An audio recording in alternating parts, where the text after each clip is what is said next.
Salut tout le monde, on vous retrouve aujourd'hui pour une nouvelle vidéo de la Neon Box de l'été.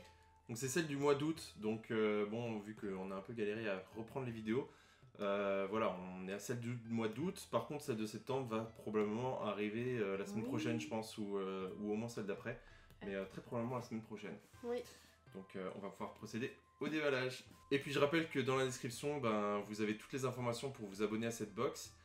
Et normalement, vous avez 1 € de réduction si vous vous abonnez avec le lien dans la description.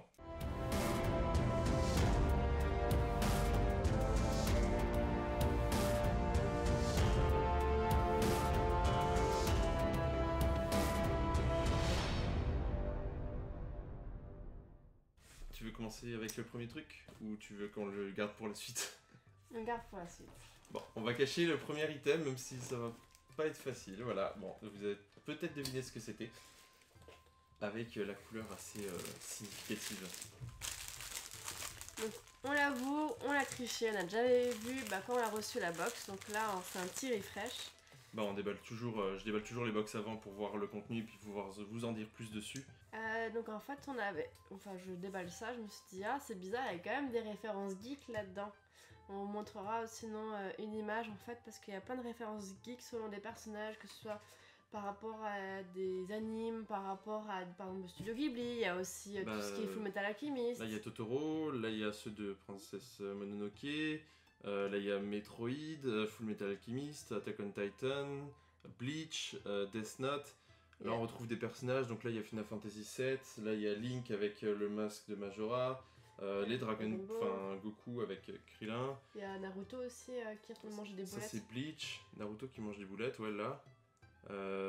Bref, vous avez des personnages, des références, des petits hôtes qui se baladent, etc., etc. Donc ça je trouve ça vraiment classe parce que si on fait pas attention sur le coup, on dirait que c'est juste un tissu japonais avec les fêtes traditionnelles, etc. Alors qu'en fait non, il y a un message caché sous-jacent de ce tissu. Donc ça c'est vraiment cool. Et donc pour l'explication, les tenugui sont des tissus japonais traditionnels aux usages variés, décoration, emballage d'objets ou même mouchoirs. C'est un des symboles de l'élégance japonaise depuis l'époque Edo. Avec ce tenugui original, nous avons voulu vous transmettre l'ambiance des Matsuri avec ses mikoshi, tembles portatifs et ses stands de nourriture. C'était cool. Le petit moment culture. Oui.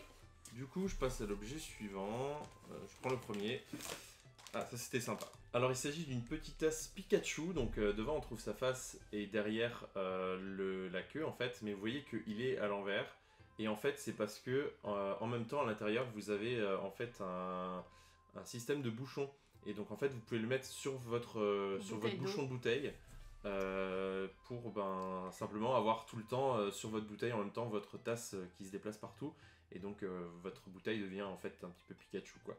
Donc c'est quand même c'est pratique et en fait je trouve ça super sympa de pouvoir accrocher ça au bouchon de bouteille pour pouvoir justement finalement l'utiliser un peu partout et puis pas avoir les deux qui se séparent ou se baladent quoi. Ouais. Donc voilà, petit objet assez sympa. Bon, on n'a pas pu refermer parce qu'on voulait pas abîmer le papier.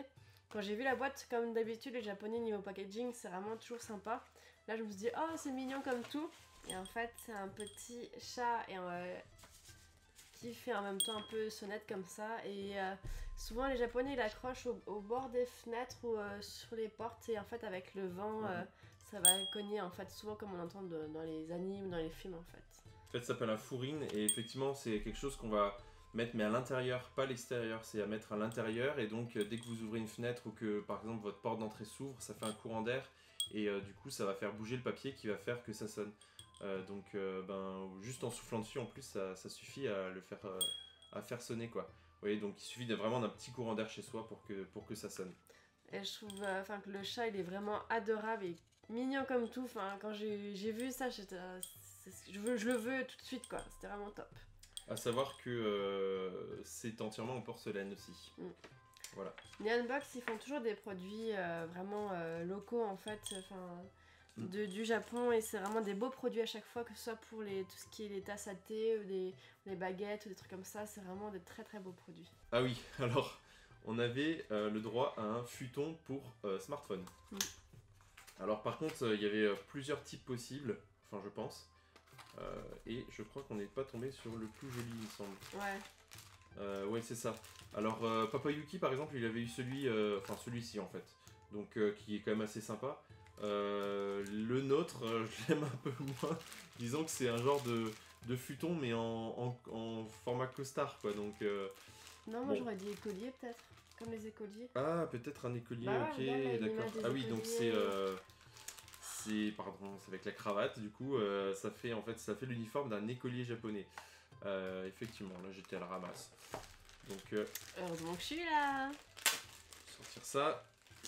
Alors, ce que je trouve un petit peu dommage, par contre, c'est que du coup, ce qu'ils auraient pu faire, c'est faire une petite fente en bas pour en fait pouvoir mettre le Le câble à brancher. l'intérieur et puis pouvoir le brancher en même temps qu'il charge. Par contre, je sais même pas si l'iPhone rentre dedans, quoi. Voilà, donc un iPhone qui peut faire dodo. Ou tu dors sur ton iPhone? T'as monté accro? Non. Non, ça marche pas. Non. Comme ça, les ondes elles viennent bien dans la tête, ça fait Voilà. du bien ça. Oui. Donc là, c'est un porte-clés. Ah oui. Crabe, fraise, chat. Hein, je peux pas dire autrement parce que c'est ce qu'on voit. C'est un homard même, non? Ou c'est Omar? Je sais C'est plus. homard, ouais. Et en fait, on pouvait avoir des porte-clés, plein de porte-clés différents, qui en fait représentent les préfectures du Japon. Ah oui. Et donc, enfin, préfecture ou ville. Et ici, il s'agit de la ville d'Ebina, de la préfecture de Kanagawa. Voilà, mais en fait, c'est pas le plus. Enfin, voilà, c'est un peu bizarre peut-être, un chat déguisé en homard et fraise. Mais je crois que c'est un des moins pires et un des plus mignons quand même. Personnellement. Oui, parce qu'il y Voilà. avait sinon un poireau brebis. Sinon, il y avait un monsieur, genre un peu gendarme. Enfin, bref, il est quand même sympa, c'est cute. Ouais, c'est sympa. Puis ça doit sûrement être une ville où le homard et la fraise sont sûrement très très cultivés. Et voilà. Donc le gâchapon, je ne sais même plus ce que c'était. Et c'est ça, Naruto. Strap Boruto, c'est avant Naruto, c'est ça, non? C'est un spin-off. C'est un spin-off de Naruto. Donc le gâchapon, il contient un petit porte-clés. Enfin porte-clés non, c'est même pas un porte-clés, C'est pour accrocher au au téléphone. Donc ça, les Japonais ils font énormément. Voilà, donc c'est la suite de Naruto qui raconte la suite de l'histoire du fils de Naruto, mais c'est un spin-off, c'est une série spin-off. Et donc, l'objet super fun qu'on a adoré, c'est ça. C'est un sac Kirby en fait où vous pouvez mettre ce que vous voulez dedans. Maintenant, si vous avez un enfant ou même des grands enfants, il y a des choses à transporter, etc. Du linge sale. Ou faire comme les otaku, des petites culottes portées de filles, hein, ou je sais pas, bref. Je pensais pas à ça, mais bon. Et donc en fait, ça fait un peu comme Kirby qui en fait gobe les gens et en fait il peut gober des personnes et tout. Ouais. Voilà, il peut avaler n'importe quoi, ce sac. Mais il arrive pas à avaler un Régis, Régis il est trop grand. Mais voilà, c'est très sympa. Et Ouais, puis c'est un sac, c'est voilà, top. on peut mettre plein d'affaires dedans. Ouais, il est ça quand peut même être du vraiment. bric-à-brac et autres. Il est très grand. Très extensible, ouais. Donc voilà, c'est Il est super tout sympa. doux. Il est tout doux. Ouais, il est vraiment de bonne qualité. Voilà, top. Puis ça, c'est. On a parfois des peluches ou autres dans la Nyan Box. C'est vrai que ça, c'est encore plus sympa parce que finalement, ça fait un peu peluche parce que c'est super doux, mais on peut au moins ranger des trucs dedans. Du coup, c'est vraiment super original. Donc, pour ce sac, en fait, il s'agit du sac pour fêter les 25 ans de Kirby cette année. Et en plus, donc, il s'agit de Kinchaku et non des Nunchaku, qui sont en fait des sacs principalement utilisés l'été par les gens quand ils se baladent en kimono. En fait, ils vont avoir des petits sacs comme ça. Et on va maintenant. passer à ce qu'on mange. Oui. Autant vous dire qu'on a très faim parce que en fait. On a eu des problèmes pour tourner la vidéo et puis en fait on n'a pas mangé ce midi et puis en fait il est 14h45 bientôt je pense et puis du coup on a super faim. Donc déjà on a reçu Attends, pardon. on a reçu dans un petit sac kimono la nourriture. Donc ça c'est super sympa, c'est super original. C'est vrai que d'habitude ils nous mettent ça dans un sac plastique, je crois transparent. Ouais, tout classique quoi. Et donc là c'est un petit sac qui pourrait être réutilisable et qui est en forme de kimono, donc c'est vraiment sympa. vraiment très très beau quoi. Et donc on va pouvoir découvrir ce qu'on a à l'intérieur. Évidemment comme d'habitude il y a plein de petites choses. On va foutre des notes partout. Ah ça c'est trop bon. Ah. À force on a déjà eu plusieurs box de la Nyan Box donc à manger. Ben, on a déjà eu aussi d'autres box en fait où il n'y avait que la nourriture japonaise et ce genre de nourriture, c'est tellement bon. commence par ça? Oui, si tu veux. Alors là, elle commence avec le Umaibo Tonkatsu. Donc c'est vraiment quelque chose qu'on avait déjà goûté une fois. Alors il y a différents goûts qui existent. Donc là, c'est goût porc pané. Et une fois, on avait eu à la sauce teriyaki.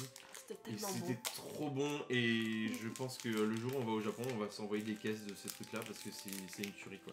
Alors on va goûter le porc pané. Peut-être que c'est moins bon, mais si c'est aussi bon que le teriyaki qu'on avait eu la dernière fois, alors c'est des rouleaux ronds comme ça, mais creux au milieu. Il est très bon aussi. Je crois que Papa Yuki avait expliqué justement que le nom venait de là, que ça voulait dire rond avec un trou au milieu, un truc du genre. C'est très croustillant, mais le goût il ressort tout de suite et tout. C'est trop bon. C'est tellement bon. Faut qu'une compagnie importe ça, hein. Sérieux. On voyage. Mm. Itadakimasu. Le goût, c'est une tuerie. C'est trop bon. Alors ça, c'est des ramen baba. Donc c'est des nouilles séchées. Donc effectivement, je pense qu'il faut les... Les manger sèches? Bah non, je pense qu'il faut justement les... Je sais pas. Bon. On avait dit qu'on allait faire des miettes. Hein. Parce que tu sais, les yum yum, parfois tu peux les manger secs aussi. Ouais, mais je sais pas. Bon, après là, c'est vrai que c'est en petits morceaux. Donc des ramen, normalement, c'est pas en petits morceaux quoi. Ça va. Ça n'a pas trop de goût quoi. Mais... Ouais. En fait, le porc pané, il est encore présent chez moi. En fait, c'est un peu un goût de chips. Ouais. Un peu un petit peu un goût de chips assaisonné quoi. C'est pas mauvais. Mais c'est sûr que ça va pas remplir la panse. Hein. Non, c'est sûr. Il va falloir en manger des paquets. Hein.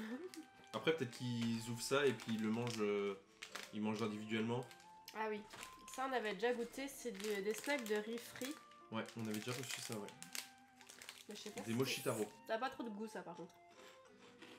Ben, ça a goût de friture. Voilà. Déjà la dernière fois, on n'était pas mauvais, hein, mais... C'est une découverte quand même. Parce que on connaît pas ce produit. Ouais. Fugashi. Alors, c'est un gâteau japonais traditionnel au sucre noir.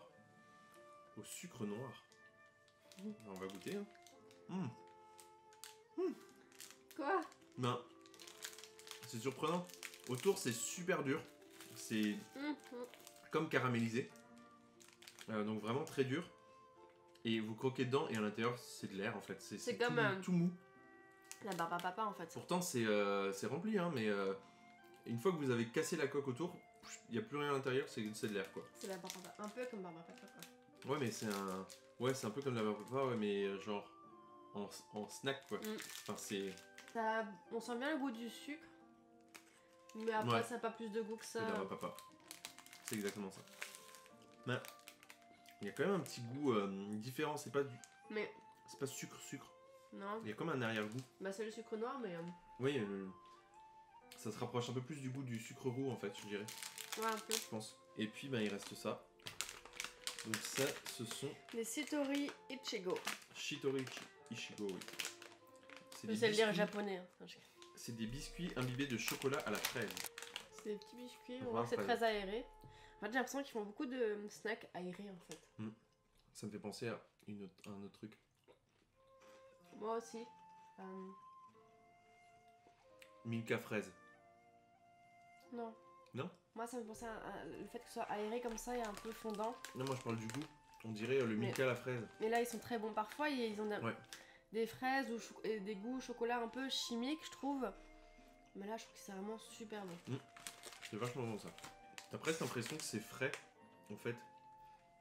Enfin je sais pas comment expliquer ça mais ça donne comme l'impression que c'est froid dans la bouche alors que bon, c'est à température ambiante. Des gaufrettes en fait c'est à la fraise. Ouais c'est vachement bon. Voilà, il nous reste un truc donc celui-là on va pas vous le montrer parce qu'en fait il y a toute une préparation à faire. Mais ça permet en fait de faire des genres d'épis de maïs mais en bonbons. Ouais. Donc on a une partie centrale qu'il faut couper en deux et ensuite on doit répartir bien les billes, on roule ça dedans et puis du coup on se retrouve avec des épis de maïs quoi. En fait j'ai l'impression qu'il y a même ça aussi, on peut aussi faire des genres de... Ouais, je crois qu'il y a un peu de tout, en fait il y a tous les trucs qui présentent. Mais on peut faire tout ça dedans. Ça paraît bizarre. Hein. Ben en fait oui mais regarde t'as les trucs là pour faire les petites... petites gelées là. Comme des petites gelées là, et puis ensuite il y a les billes, il y a le truc pour faire les bananes au chocolat, enfin ça a l'air de permettre de faire tout ça. Donc plein de petites sucreries. Voilà, donc ça fait partie sûrement des sucreries éphémères du Japon. Donc comme d'habitude, on a toujours un contenu quand même super original, vraiment sympa aussi. C'est pas too much quoi que ce soit. Puis la nourriture c'est vraiment top aussi. Donc pour moi je suis toujours satisfaite et j'ai hâte d'avoir la prochaine box pour découvrir encore d'autres produits. Ouais. Donc voilà. C'est vrai que c'est une box qui coûte je crois 35 € avec les frais de port inclus. C'est 30 € sans les frais de port il me semble. Et puis voilà, on n'a jamais été déçus. À chaque fois il y a des trucs super sympas. Ça fait vraiment découvrir des choses vraiment cool. C'est des produits qu'on n'a jamais dans aucune autre box. Ouais. C'est vrai que moi d'habitude les box je préfère avoir des figurines ou des trucs comme ça. Mais là ça fait vraiment découvrir d'autres choses. Et je sais que quand je reçois cette box je vais jamais avoir de doublons parce que c'est à chaque fois des produits nouveau, exclusifs, exclusifs au Japon. Parfois éphémères aussi, ils font vraiment attention aussi aux périodes à laquelle les box vont être envoyées, tout ça, donc ils essaient d'avoir aussi des choses un peu particulières, donc franchement on est super content de les avoir ces box à chaque fois, donc c'est cool. Et puis ils proposent donc l'Anion Box qui a quelques produits à manger et donc les produits goodies à côté, mais ils proposent aussi en fait la Umai Box qui elle est 100% nourriture, oui. Et donc c'est une box qu'on va acheter, oui. C'est sûr qu'on veut la prendre. Oui. Du coup, si vous aimez nos petites dégustations comme ça, on va sûrement faire des dégustations de la Umai Box sur la chaîne, parce que vraiment la box a l'air vraiment top, et elle a l'air encore mieux que la Candy-san, donc on a tester tout ça. Ouais. Donc n'hésitez pas à vous abonner à la chaîne si c'est pas encore fait, un petit pouce bleu ça fait toujours plaisir. On espère que ça vous a plu et puis on vous dit à très bientôt. Qu'est-ce que tu vas faire comme bêtise encore? Non, ça marche pas avec la casquette. Et on se retrouve très bientôt pour de prochains déballages sur la chaîne. Salut tout le monde. Salut.